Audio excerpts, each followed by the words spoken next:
Steve Brodie, born in 1861, was the Newsboy Pedestrian. He was a Bowery boy tough in New York City.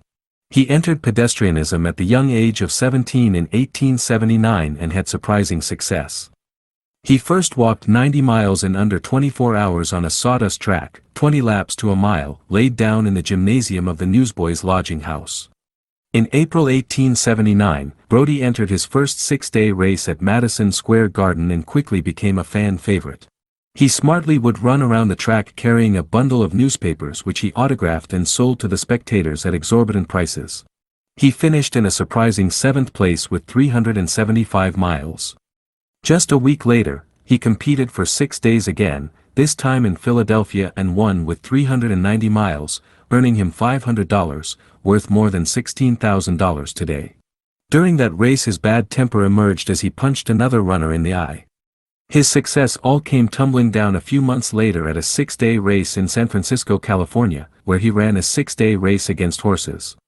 It was reported, "The ladies were out last night in large numbers and were vexed that the boy Brodie should have taken it on himself to gratuitously insult them by his loudmouthed obscenity and blasphemy." Brodie was arrested during the race. The race managers posted his bail so he could continue to race, and he quickly skipped out of town after finishing, returning to the east.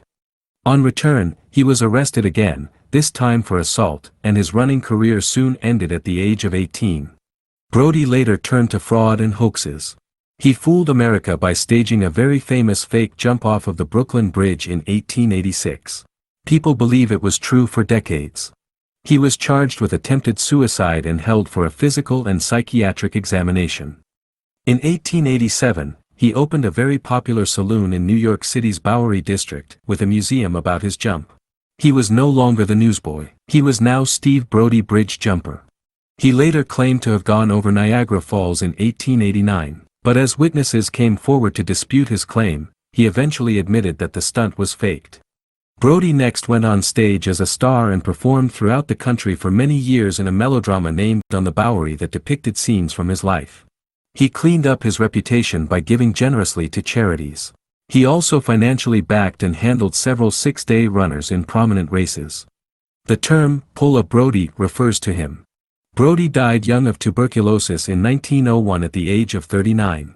He left behind a large fortune from his liquor business of $85,000, valued at nearly $3 million today.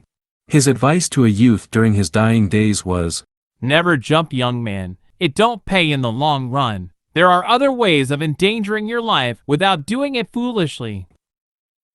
This video is brought to you from the Ultrarunning History Podcast by Davy Crockett. Listen to the podcast with more than 170 episodes and subscribe to this YouTube channel.